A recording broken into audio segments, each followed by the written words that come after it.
তামাক গিলে খাচ্ছে রাজবাড়ির উর্বর ফসলি জমি। আগাম ঋণ ও চুক্তিভিত্তিক চাষের সুবিধা দেয় তামাক কোম্পানিগুলোর সাথে যুক্ত হচ্ছেন অনেক কৃষক। এতে খাদ্যশস্য উৎপাদন নিয়ে তৈরি হয়েছে উদ্বেগ। তবে কৃষি বিভাগের দাবি, তামাকের পরিবর্তে লাভজনক বিকল্প ফসল চাষে কৃষকদের উৎসাহিত করা হচ্ছে। মিঠুন গোস্বামীর তথ্য ও চিত্রে বাকিটা দেখব ডেস্ক রিপোর্টে। একসময় যেসব জমিতে গম, ভুট্টা, পেঁয়াজ, রসুন আবাদ হতো, এখন সেখানে ক্ষতিকর তামাক চাষ হচ্ছে। কয়েক বছর আগেও রাজবাড়ী তামাকের চাষ ছিল শূন্যের কোটায়। সেখানে এখন সরকারি হিসেবে 30 হেক্টর জমিতে তামাক আবাদ হচ্ছে। প্রয়োজনীয় উপকরণ আর আগাম ঋণের সুবিধা দিয়ে কৃষকদের তামাক চাষে আকৃষ্ট করছে কোম্পানিগুলো। আমরা যদি না লাগাই তাহলে ওরা আমাদের বিরুদ্ধে অ্যাকশন নিতে পারে, আইনের আশ্রয় নিতে পারে। আবার আমি তামাক জমাইছি, ওরা যদি না নেয় আমিও ওরা আইনের আশ্রয় নিতে পারি।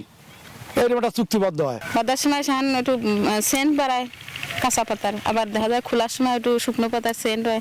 ওই সময় মাস্ক ব্যবহার করবার কয় কোম্পানিতে। এর ভিতরে টাকাও ভালো, টাকা মানে একবারে টাকাটা পাওয়া যায়। কৃষকের লোন দিয়ে চাষ করায়া তারপরে তামাক দিচ্ছে 165 টাকা কেজি। তামাক চাষ ও প্রক্রিয়াজাতকরণে যুক্ত শ্রমিকরা নানা স্বাস্থ্য ঝুঁকির মুখে পড়েন, দাবি স্বাস্থ্য বিশেষজ্ঞদের। এমন একটা জিনিস যেটা কীটনাশক লাগে না, গরু ছাগলও খায় না, তেমন এটা অবশ্যই কিছু ক্ষতিকারক দিক আছে।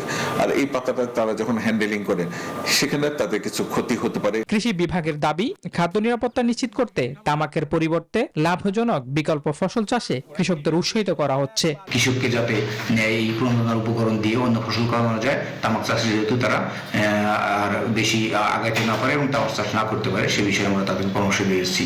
তামাক চাষের কারণে দিন দিন মাটির উর্বরতা হ্রাস পাচ্ছে, অন্যদিকে খাদ্যশস্যের জমি কমে যাচ্ছে। এখনই তামাক চাষে কৃষকদের নিরুৎসাহিত করতে না পারলে ভবিষ্যতে খাদ্য উৎপাদনে সংকট দেখা দিতে পারে।